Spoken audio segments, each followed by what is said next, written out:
ప్రజలనేమో మీరు మభ్యపెట్టి యువత మీరు ప్రజానికం మీరు తెలంగాణ ప్రజలు ఇది గుర్తించాలి. ఇది వీళ్ళు బాగానే ఉన్నారు, వీళ్ళ అధికారాలు బాగానే ఉన్నాయి, వీళ్ళు బిజినెస్లు బాగానే ఉన్నాయి, వీళ్ళ కాంట్రాక్టులు బాగానే ఉన్నాయి. ఏదైనా మాట్లాడితే నాలాంటి వాడిని కూర్చోబెట్టి భయపడతా ఉంటారు. మీరు ఒక్కసారి చెప్పండి, మీరు నిజంగా వద్దు అనుకుంటే తెలంగాణలో అసెంబ్లీలో ఎవరైతే తిడుతున్నారో మీరు తీర్మానం పెట్టండి. పవన్ కళ్యాణ్ అనేవాడికి ఇక్కడ పర్మిషన్ లేదు, రాకూడదని పెట్టండి పర్మిషన్. సంతోషం నాకు. దాన్ని ఎలా పెడతారు నేను కూడా చూస్తాను దాన్ని. మేము 1200 మంది ఉద్యమకారులు ఎంతమంది చనిపోయారో నాకు తెలుసు. 12 సంవత్సరాలు 1200 మంది ఉద్యమకారులు పైగా చనిపోతే వాళ్ళ మీద గౌరవార్థం నేను ఎప్పుడు ఒక్క మాట మాట్లాడాలి తెలంగాణ, ఒక్క మాట. నాకు అంత ఇష్టం నాకు తెలంగాణ. కానీ మీరు కూర్చోబెట్టి నా ప్రేమను కనుక మీరు శంకిస్తే నేను ఇప్పుడు దాకా నిర్ణయించుకోలే. మీరు అంటున్నారు కాబట్టి చెప్తున్నా, తెలంగాణలో జనసేన ఉంటుంది, మేము పోటీ చేస్తాం. మేము ఇప్పుడు దాకా ఎప్పుడు అవసరమైతే తెలంగాణలో తిరుగుతాం.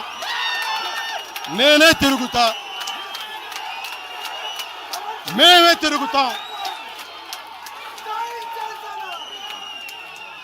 ప్రతి సమస్య మీద మాట్లాడతాం, ప్రతి అన్యాయాన్ని ఎదుర్కొంటాం. ఏం మాట్లాడతారు మీరు? ఇది తెలంగాణ భారతదేశంలో అంతర్భాగం, మర్చిపోకండి. తెలంగాణ నా దేశం అంతర్భాగం తెలంగాణ. మీరు కూర్చోబెట్టి బెదిరించి రాకూడదు ఏంటో అవన్నీ భరిస్తాం. చాలా దశాబ్దం పైగా భరించాం. దీనికి చర్మాంకం పలుకుతాం మేము. తెలంగాణ ఎవరైతే వ్యతిరేకించారో వాళ్ళందరూ పదవుల్లో కూర్చున్నారు. ఈరోజు కూర్చోబెట్టి తెలంగాణలో ఎవరైతే వ్యతిరేకించారో వాళ్ళు ఎమ్మెల్యేలు అయ్యారు.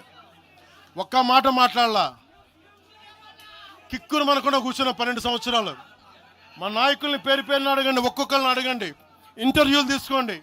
ఏ రోజున సరే నేను వాళ్ళని ప్రోత్సహించని అడగండి. వాళ్ళు నన్ను వదలలేదు, నన్ను ఏం చేయమంటారు చెప్పండి. దండం పెట్టి చెప్పా, మీరు శుభ్రంగా వెళ్ళిపోండి అంటే లేదు, మాకు నీ ఆశయాలు ఇష్టం, మాకు జనసేన భావజాలం ఇష్టం. ఉన్న మహేందర్ కానీ, రాజలింగం గారు కానీ, ఉన్న ప్రతి ఒక్కరు పేరు పేరున, శంకర్ కానీ పేరు పేరున ప్రతి తెలంగాణ జిల్లాలో ఉన్న నాయకులందరూ యువరాజ్యం నుంచి ఉండిపోయారు. వాళ్ళు పోలే. నేను చెప్పా, మీరు మిగతా పార్టీస్కి పోండి అంటే పోలా. దాసోజీ శ్రవణ్ ఎవరు పట్టుకున్నారు? మీరు ఆ పట్టుకుని దాసోజీ శ్రవణ్ కానీ ఈరోజు ఎమ్మెల్సీగా ఉన్నారంటే, ఆ రోజు మీరు కూర్చోబెట్టి మాట్లాడుతూ ఉన్నారు. ఆ రోజున ఈరోజు కాంగ్రెస్ నాయకులు ఎవరో మాట్లాడుతూ ఉన్నారు, నువ్వేమి ఎలా వస్తావు చూస్తామని. ఇలాంటి ప్రగల్భాలే వైఎస్ రాజశేఖర రెడ్డి గారు ముఖ్యమంత్రిగా ఉన్నప్పుడు కాంగ్రెస్ యువజన కాంగ్రెస్ వాళ్ళు ఇలాగే మాట్లాడారు. ఆ రోజున తన్ని తగలేసాం ప్రతి ఒక్కరు వచ్చిన వాళ్ళు, గుర్తుపెట్టుకోకండి. ఆ రోజు నాకు నిలబడిన తెలంగాణ యువత నిలబడ్డారు, బస్తీలో నుంచి ఉస్మానియా నుంచి వచ్చిన వాళ్ళు నిలబడ్డారు. ఆ రోజున రాజలింగం గారికి తెలుసు. ఆ రోజు కూడా చెప్పారు ఎలా వస్తే. నేను చెప్పా, ఇలాగే ఇంటికి వస్తామని బెదిరించి, ఆఫీస్కి వస్తామని బెదిరిస్తే ఇంటి ముందు చైరేసి కూర్చున్నా. నాకు అలాంటి భయాలు లేవు. దేశం బాగుండాలి అంతర్గతంగా. ఇప్పుడు వేర్పాటువాదం మంచిది ఎక్కడ దాకా, దేశ సమగ్రత భంగం కలిగినంత వరకు. ఎవరు ఉండకూడదు, రాకూడదు, మీ గొంతులు తొక్కేస్తామంటే ఇది ఏమనుకున్నారు? భారతదేశం అనుకున్నారు, లేదంటే పాలస్తీన్ అనుకుంటున్నారు మీరు అందరూ? ఇది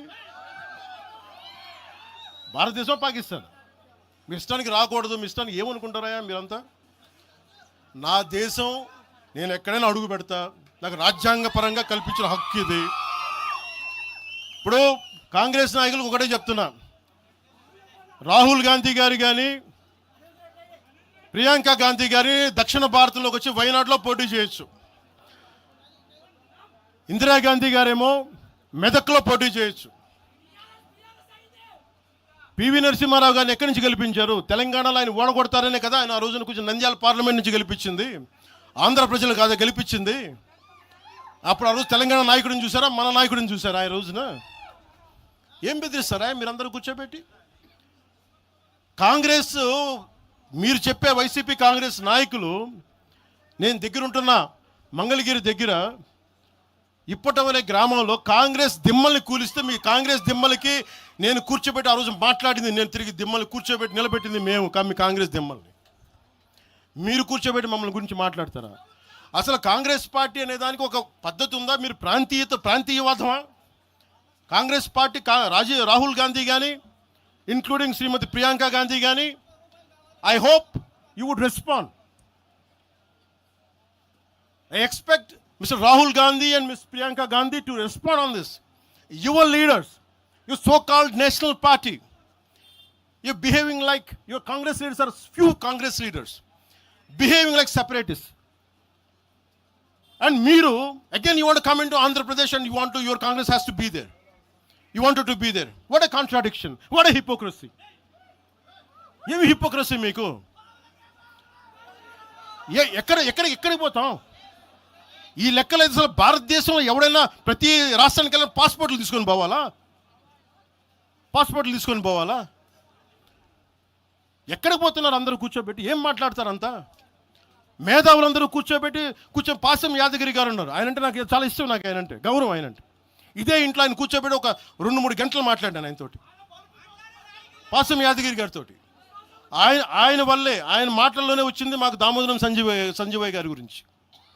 దామోదరం సంజీవయ్య గారి గురించి మొదట దళిత ముఖ్యమంత్రి ఉమ్మడి ఆంధ్రప్రదేశ్, ఆయన గురించి మాట్లాడింది పాసం యాదగిరి గారి మాటల్లో మేము వస్తే దాని గురించి మాట్లాడాం. అలాంటి నేను గౌరవం చూపించే వ్యక్తి కూడా నన్ను తిడతా ఉంటే చాలా బాధ అనిపిస్తుంది. ఎట్టిపోతాం మేము? దేశం విడిచి పారిపోలేం కదా. నా నేల విడిచి ఈ నది, గోదావరి నది, కృష్ణా నది ఈ నేలను విడిచి పారిపోద్దా? పవన్ కళ్యాణ్ ఈ నేల విడిచి పారిపోతాడా? ఎక్కడికి పారిపోతాం మేము? ఎక్కడికి పారిపోం. ప్రజల మధ్య వైషమ్యాలు పెట్టకండి. తప్పు చేసిన నాయకులను చీల్చి చెండాడిన సంతోషం నేను కూడా మీతో గొంతు కలుగుతా. అంతేగాని కూర్చోబెట్టి కష్టపడి ఉద్యోగం కోసం, ఉపాధి కోసం వచ్చిన వాళ్ళకి దయచేసి భయపెట్టకండి. మేము ట్యాక్సులు కడతాం, దేశాన్ని ప్రేమిస్తాం, సమాజానికి అవసరమైతే మేము నిలబడతాం, ఎక్కడికి పారిపోలా. అలాంటిది కూర్చోబెట్టి బెదిరిస్తూ ఉంటే ఎంతకాలం బెదురుతాం? మీరు భయపెట్టే కొద్దీ గుండె గట్టి పడద్దు తప్ప భయపడదు, గుర్తుపెట్టుకోండి.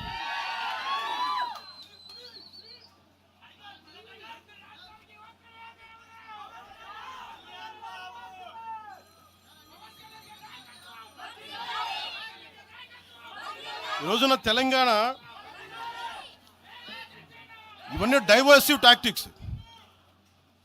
ఆంధ్రప్రదేశ్ నుంచి 4.5 నుంచి 6 లక్షల మంది గ్రాడ్యుయేట్స్ వస్తూ ఉన్నారు. తెలంగాణ నుంచి 5 నుంచి 7 లక్షల మంది గ్రాడ్యుయేట్స్ వస్తూ ఉన్నారు. 2 రాష్ట్రాలను కలుపుకొని 10 నుంచి 13 లక్షల గ్రాడ్యుయేట్ అవుతూ ఉంటారు, ఉత్తీర్ణులు అవుతూ ఉన్నారు. ఎస్టిమేటెడ్ అన్ఎంప్లాయ్మెంట్ రేటు ఆంధ్రప్రదేశ్లో